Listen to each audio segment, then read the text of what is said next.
निमित्त पहिले प्रथम तर सगळ्यांना बाबासाहेबांच्या जयंतीनिमित्त शुभेच्छा देते. हा दिवस खूप महत्वाचा आहे आपल्या सगळ्यांसाठी आणि बाबासाहेबांचे विचार ते आपल्या आयुष्यात हे जन्मालापासून ते शेवटपर्यंत असायला पाहिजे. ते केवळ जयंतीपुरती नाही. हा संदेश बाबासाहेबांनी दिलेला आज खरं तर बाबासाहेबांची जास्तच आठवण येते आणि त्यांचे विचार आज जास्त लागू आहेत. कारण का आज कुठेतरी या देशाला च्या लोकशाहीला खूप मोठा खतरा निर्माण झालाय. संविधानाला खूप मोठा खतरा निर्माण झालाय. संविधान बदलण्याच्या गोष्टी हे सत्ताधारी भाजपकडून होत आहेत.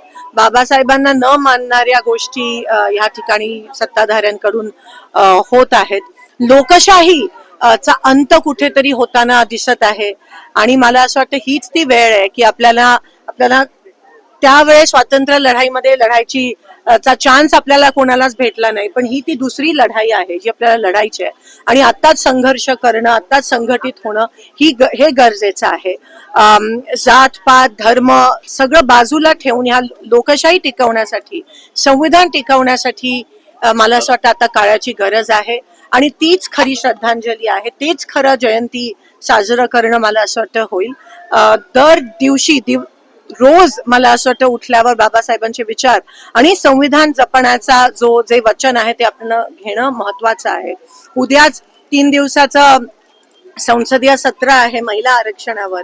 पण महिला आरक्षण हे 23 मध्येच काँग्रेस पक्षाने सपोर्ट देऊन पारित केलेलं. त्याच्या आधी 73 आणि 74व्या अमेंडमेंट नुसार आपण पंचायत आणि महानगरपालिका आणि नगरपालिकामध्ये महिला आरक्षण 50% आणलं आणि 2023 मध्ये जेव्हा ह्या लोकांनी अमेंडमेंट आणली की 50% महिला आरक्षण हे पार्लमेंटमध्ये आणि विधानसभेत झालं पाहिजे.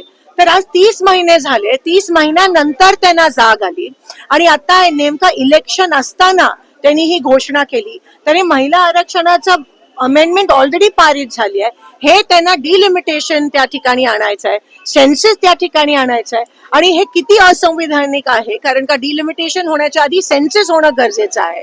म्हणून एकंदरीत हे ज्वलंत उदाहरण आहे किती असंविधानिक हे काम करतायत आणि ऑपोजिशनला न घेता खरं तर हे अशी बिलं पारित होण्याच्या आधी पूर्ण देशभरात एक चर्चा झाली पाहिजे. पण चर्चा होत नाहीये. मोदीजी एकच ओपेड घेत आहेत. संमेलन एकतर्फी सगळं चाललंय.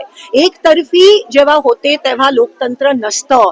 जेव्हा संवाद होतो त्यालाच लोकतंत्र म्हणत असतात.